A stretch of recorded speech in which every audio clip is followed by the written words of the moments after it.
Les travaux de la session 2014 de l'Assemblée générale des EPE a pris fin hier vendredi. Ce fut une occasion pour faire l'état des lieux des 15 années d'organisation de l'Assemblée générale des établissements publics de l'État. Les participants ont examiné les états financiers de 67 EPE et les rapports d'explication de 4 EPE. Drissa Siré.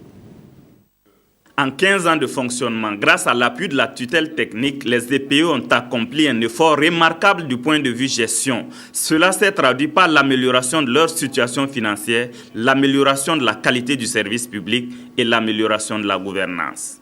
Cette 15e session, qui est une étape charnière, a reconnu le mérite des administrateurs tout en leur demandant de poursuivre sur la voie de la consolidation des performances malgré le contexte difficile dans lequel évoluent les EPE. L'Assemblée générale a félicité l'ensemble des EPE appelés à cette session et les a exhortés à toujours améliorer leur gestion. Comme le disait le philosophe Sénèque, là où il n'y a pas d'amélioration, s'annonce le déclin.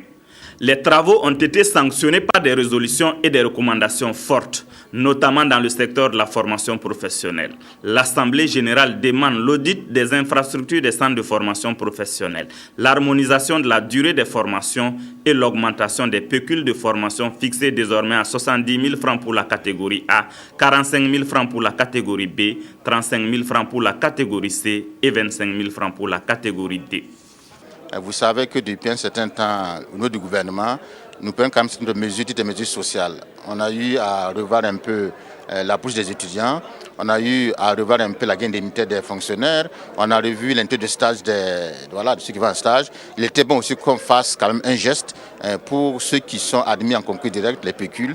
Et je pense que c'était en tout cas tout à fait normal qu'on ait pris cette résolution-là qui va contribuer aussi à améliorer leurs conditions de travail.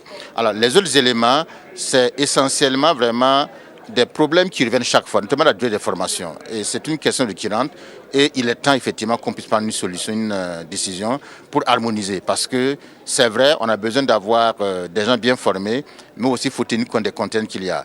Ces résolutions et recommandations ont été adoptées grâce à la participation active et à la contribution constructive des acteurs aux travaux. Le chef du gouvernement qui attache du prix à leur mise en œuvre effective, gage de l'accroissement des performances des EPE pour des résultats encore plus probants, encourage les responsables des EPE à cultiver l'excellence. Rendez-vous est pris du 2 au 4 juillet 2015 pour la 16e session de l'Assemblée générale des EPE. Et puis le Premier ministre qui a présidé la 15e Assemblée générale des EPE a insisté sur un certain nombre de points indispensables à la consolidation et à la bonne gestion des finances publiques. Luc Adolphe Thiao est au micro de Drissa Siré. Je voudrais particulièrement insister sur les points suivants. Premièrement, au regard de la faiblesse révélée dans les tenues des états financiers dans plusieurs établissements, j'invite les dirigeants des EPE concernés à un suivi rigoureux de leurs états financiers dans le strict respect des normes établies en la matière. Dans ce sens, les recommandations formulées par les différents corps de contrôle doivent être impérativement mises en œuvre. Par ailleurs, j'exhorte tous les établissements et les ministères de tutelle à parachever la mise en œuvre des recommandations spécifiques formulées à leur endroit lors de la 14e session de l'Assemblée générale des EPE. 2. Compte tenu des problèmes récurrents que rencontrent nos écoles de formation professionnelle, j'invite les dirigeants de ces écoles à diligenter des audits pour mieux diagnostiquer les principaux problèmes et apporter les solutions appropriées. 3. J'encourage les 31 EPE qui n'ont pas encore finalisé leur plan de développement stratégique pluriannuel à le faire d'ici la prochaine Assemblée générale. C'est un outil indispensable pour une bonne gestion prévisionnelle planifiée et rationnelle. 4.